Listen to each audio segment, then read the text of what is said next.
बिस्मिल्लाहिर्रहमानिर्रहीम। अस्सलामु अलैकुम नाज़रीन। हज़रत सल्लल्लाहु अलैहि वसल्लम पर वही का इब्तिदाई दौर अच्छे सच्चे पाकीज़ा ख्वाबों से शुरू हुआ। आप ख्वाब में जो कुछ देखते वो सुबह की रोशनी की तरह सही और सच्चा साबित होता। फिर मिन जानिब कुदरत आप तन्हाई पसंद हो गए और आप सल्लल्लाहु अलैहि वसल्लम ने गारे हिरा में खलवत नशीनी इख्तियार फरमाई और कई कई दिन और रात वहाँ मुसलसल इबादत और याद इलाही और ज़िक्र व फ़िक्र में मशगूल रहते। जब तक घर आने को दिल न चाहता तोशा हमरा लिए हुए वहाँ रहती। तोशा ख़त्म होने पर ही अहलिया मोहतरमा हज़रत खतीजा रज़ी अल्लाह अन्हा के पास तशरीफ़ लाते और कुछ तोशा हमरा लेकर फिर वहाँ जाकर खलवत वज़ी हो जाते। यही तरीक़ा जारी रहा यहाँ तक कि आप पर हक़ मनकशफ हो गया और आप गारे हिरा में क़याम पज़ीर थे कि अचानक हज़रत जिब्राईल अलैहिस्सलाम आपके पास हाज़िर हुए और कहने लगे, ए मोहम्मद पढ़ो। आप फरमाते हैं कि मैंने कहा कि मैं पढ़ना नहीं जानता। आप सल्लल्लाहु अलैहि वसल्लम फरमाते हैं कि फरिश्ते ने मुझे पकड़कर इतने ज़ोर से खींचा कि मेरी ताकत जवाब दे गई। फिर मुझे छोड़कर कहा कि पढ़ो।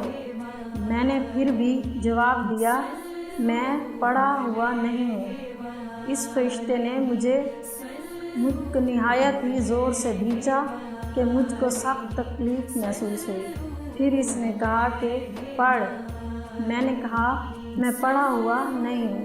फरिश्ते ने तीसरी बार मुझको पकड़ा और तीसरी मर्तबा फिर मुझको खींचा, फिर मुझे छोड़ दिया और कहने लगा, पढ़ो अपने रब के नाम की मदद से जिसने पैदा किया और इंसान को खून की फटकी से पैदा किया। पढ़ो और आपका रब बहुत ही मेहरबानियाँ करने वाला है। बस यही आयतें आप हज़रत जिब्राईल अलैहिस्सलाम से सुनकर इस हाल में गारे हिरा से वापस हुए कि आपका दिल इस अनोखा वाक़ये से काँप रहा था। आप हज़रत खतीजा के यहाँ तशरीफ़ लाए और फरमाया कि मुझे कंबल ओढ़ा दो। लोगों ने आपको कंबल ओढ़ा दिया। जब आपका डर जाता रहा तो आपने अपनी ज़ौजा मोहतरमा हज़रत खतीजा रज़ी अल्लाह अन्हा को तफसील के साथ ये वाक़या सुनाया और फरमाने लगे कि मुझको अब अपनी जान का खौफ हो गया है। आपकी अहलिया मोहतरमा हज़रत खतीजा रज़ी अल्लाह अन्हा ने आपकी घास बंधाई और कहा कि आपका ख्याल सही नहीं है। खुदा की कसम आपको अल्लाह कभी रुस्वा नहीं करेगा। आप तो इखलाक फाजला के मालिक हैं। आप तो कुंबा परवर हैं। बेकसों का बोझ अपने सर पर रख लेते हैं। मुफलिसों के लिए आप कमाते हैं। मेहमान नवाजी में आप बेमिसाल हैं और मुश्किल वक्त में आप अमर हक़ का साथ देते हैं। ऐसे औसाफ हुस्ना वाला इंसान यूँ बेवक्त ज़िल्लत और ख्वारी की मौत नहीं पा सकता। फिर मज़ीद तसल्ली के लिए हज़रत खतीजा रज़ी अल्लाह अन्हा आप सल्लल्लाहु अलैहि वसल्लम को वर्का बिन नौफल के पास ले गए जो इनके चचाज़ाद भाई थे और ज़माना जाहिलियत में नसरानी मज़हब इख्तियार कर चुके थे और इब्रानी ज़बान के कातिब थे। चनाचा इंजील को भी हस्बे मंशाए खुदावंदी इब्रानी ज़बान में लिखा करते थे। इंजील सरयानी ज़बान में नाजिल हुई थी, फिर इसका तर्जुमा इब्रानी ज़बान में हुआ। वर्का इसी को लिखते थे।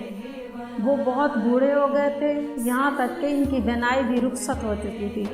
हज़रत खतीजा रज़ी अल्लाह अन्हा ने इनके सामने आपके हालात बयान किए और कहा कि ए चचाज़ाद भाई, अपने भतीजे मोहम्मद सल्लल्लाहु अलैहि वसल्लम की ज़बानी ज़रा इनकी कैफियत सुन लीजिए। वो बोले कि भतीजे, आपने जो कुछ देखा है उसकी तफसीर सुनाओ। چنانچہ آپ صلی اللہ علیہ وآلہ وسلم نے از اول تا آخر پورا واقعہ سنایا، جسے سن کر ورقہ بے اختیار ہو کر بول اٹھے کہ یہ تو وہی ناموس معزز رازدان فرشتہ ہے جسے اللہ نے حضرت موسیٰ علیہ السلام پر وحی دے کر بھیجا تھا۔ کاش میں آپ کے اس عہد نبوت کے شروع ہونے پر جوان عمر ہوتا، کاش میں اس وقت تک زندہ رہتا جب کہ آپ کی قوم کو اس شہر سے نکال دے گی۔ رسول اللہ صلی اللہ علیہ وآلہ وسلم نے یہ سن کر تعجب سے پوچھا کہ کیا وہ لوگ مجھ کو نکال دیں گے، حالانکہ میں تو ان میں صادق و امین و مقبول ہوں؟ ورقہ بولا، ہاں یہ سب کچھ سچ ہے، مگر جو شخص بھی آپ کی طرح امر حق لے کر آیا لوگ اس کے دشمن ہی ہو گئے۔ اگر مجھے آپ کی نبوت کا وہ زمانہ مل جائے تو میں آپ کی پوری مدد کروں گا۔ مگر ورقہ کچھ دنوں کے بعد انتقال کر گئے، پھر کچھ عرصہ تک وحی کی آمد موقوف رہی۔